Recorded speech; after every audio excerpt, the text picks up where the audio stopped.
षड्विंशः सर्गः।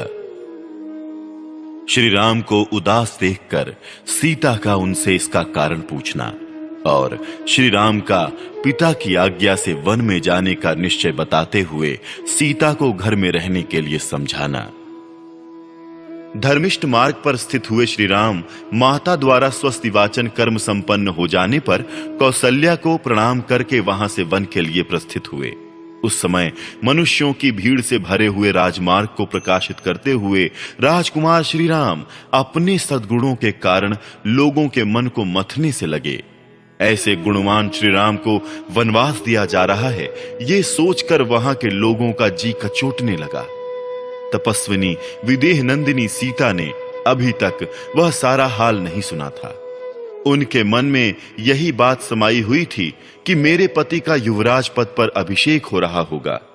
विदेह राजकुमारी सीता सामयिक कर्तव्यों तथा राजधर्मों को जानती थी, अतः देवताओं की पूजा करके प्रसन्न चित्त से श्री राम के आगमन की प्रतीक्षा कर रही थीं।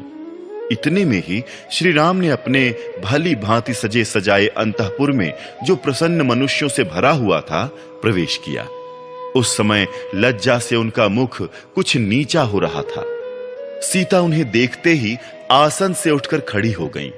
उनकी अवस्था देखकर कांपने लगी और चिंता से व्याकुल इंद्रियों वाले अपने उन शोक संतप्त पति को निहारने लगी। धर्मात्मा श्री राम सीता को देखकर अपने मानसिक शोक का वेग सहन ना कर सके, अतः उनका वह शोक प्रकट हो गया। उनका मुख उदास हो गया था, उनके अंगों से पसीना निकल रहा था। वे अपने शोक को दबाए रखने में असमर्थ हो गए थे। उन्हें इस अवस्था में देखकर सीता दुख से संतप्त हो उठी और बोली, प्रभु, इस समय यह आपकी कैसी दशा है? रघुनंदन, आज बृहस्पति देवता संबंधी मंगलमय पुष्य नक्षत्र है, जो अभिषेक के योग्य है। उसकी पुष्य नक्षत्र के योग में विद्वान ब्राह्मणों ने आपका अभिषेक बताया है। ऐसे समय में जबकि आपको प्रसन्न होना चाहिए था, आपका मन इतना उदास क्यों है? मैं देखती हूं इस समय आपका मनोहर मुख जल के फेन के समान उज्जवल तथा 100 तीलियों वाले श्वेत छत्र से आच्छादित नहीं है, अतएव अधिक शोभा नहीं पा रहा है। कमल जैसे सुंदर नेत्र धारण करने वाले आपके इस मुख पर चंद्रमा और हंस के समान श्वेत वर्ण वाले 2 श्रेष्ठ चंवरों द्वारा हवा नहीं की जा रही है। नरश्रेष्ठ, प्रवचन कुशल वंदी, सूत और मागध जन आज अत्यंत प्रसन्न हो आपके मांगलिक वचनों द्वारा आपकी स्तुति करते नहीं दिखाई देते हैं। वेदों के पारंगत विद्वान ब्राह्मणों ने आज मूर्धाभिषिक्त हुए आपके मस्तक पर तीर्थोदक मिश्रित मधु और दधि का विधि पूर्वक अभिषेक नहीं किया। मंत्री, सेनापति आदि सारी प्रकृतियां वस्त्राभूषणों से विभूषित मुख्य मुख्य सेठ साहूकार तथा नगर और जनपद के लोग आज आपके पीछे पीछे चलने की इच्छा नहीं कर रहे हैं। इसका क्या कारण है? सुनहरे साजबात से सजे हुए 4 वेगशाली घोड़ों से जुता हुआ श्रेष्ठ पुष्प रथ आज आपके आगे आगे क्यों नहीं चल रहा है? वीर, आपकी यात्रा के समय समस्त शुभ लक्षणों से प्रशंसित तथा काले मेघ वाले पर्वत के समान विशालकाय तेजस्वी गजराज आज आपके आगे क्यों नहीं दिखाई देता है? प्रिय दर्शन वीर, आज आपके सुवर्ण जटित भद्रासन को सादर हाथ में लेकर अग्रगामी सेवक आगे जाता क्यों नहीं दिखाई देता है? जब अभिषेक की सारी तैयारी हो चुकी है, ऐसे समय में आपकी ये क्या दशा हो रही है? आपके मुख की कांति उड़ गई है, ऐसा पहले कभी नहीं हुआ था। आपके चेहरे पर प्रसन्नता का कोई चिन्ह नहीं दिखाई देता है। इसका क्या कारण है? इस प्रकार विलाप करती हुई सीता से रघुनंदन श्री राम ने कहा, सीते, आज पूज्य पिताजी मुझे वन में भेज रहे हैं।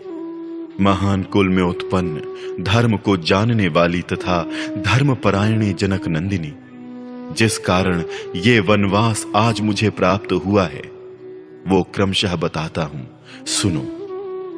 मेरे सत्य प्रतिज्ञ पिता महाराज दशरथ ने माता कैकेयी को पहले कभी 2 महान वर दिए थे।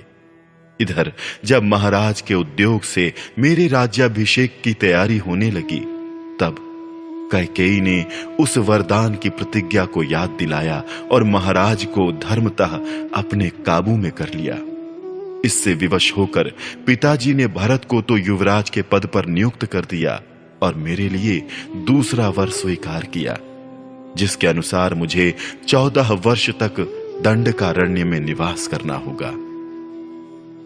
इस समय मैं निर्जन वन में जाने के लिए प्रस्थान कर चुका हूं और तुमसे मिलने के लिए यहां आया हूं। तुम भरत के समीप कभी मेरी प्रशंसा ना करना, क्योंकि समृद्धिशाली पुरुष दूसरे की स्तुति नहीं सहन कर पाते हैं। इसीलिए कहता हूं कि तुम भरत के सामने मेरे गुणों की प्रशंसा ना करना। विशेषतः तुम्हें भरत के समक्ष अपनी सखियों के साथ भी बारंबार मेरी चर्चा नहीं करनी चाहिए, क्योंकि उनके मन के अनुकूल बर्ताव करके ही तुम उनके निकट रह सकती हो। सीते, राजा ने उन्हें सदा के लिए युवराज पद दे दिया है, इसलिए तुम्हें विशेष प्रयत्न पूर्वक उन्हें प्रसन्न रखना चाहिए, क्योंकि अब वे ही राजा होंगे। मैं भी पिताजी की उस प्रतिज्ञा का पालन करने के लिए आज ही वन को चला जाऊंगा। मनस्विनी, तुम धैर्य धारण करके रहना।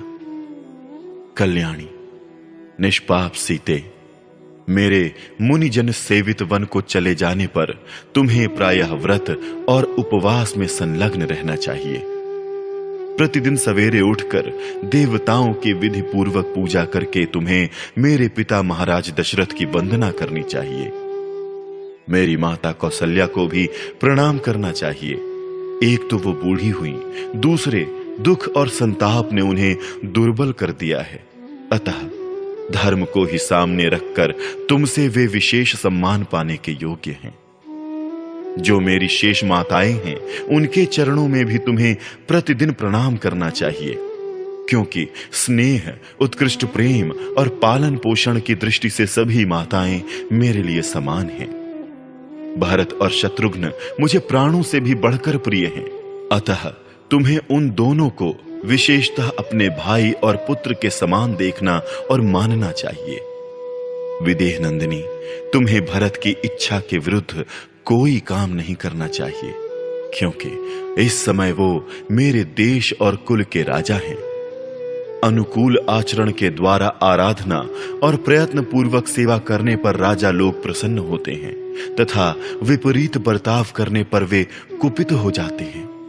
जो अहित करने वाले हैं, वे अपने औरस पुत्र ही क्यों ना हो, राजा उन्हें त्याग देते हैं, और आत्मीय ना होने पर भी जो सामर्थ्यवान होते हैं, उन्हें वे अपना बना लेते हैं। अतः कल्याणी, तुम राजा भरत के अनुकूल बर्ताव करती हुई धर्म एवं सत्यव्रत में तत्पर रहकर यहां निवास करो।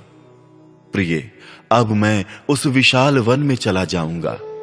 भामिनी, तुम्हें यही निवास करना होगा। तुम्हारे बर्ताव से किसी को कष्ट ना हो, इसका ध्यान रखते हुए तुम्हें यहां मेरी इस आज्ञा का पालन करते रहना चाहिए। इस प्रकार श्री वाल्मीकि निर्मित आर्ष रामायण आदि काव्य के अयोध्या कांड में 26वां सर्ग पूरा हुआ।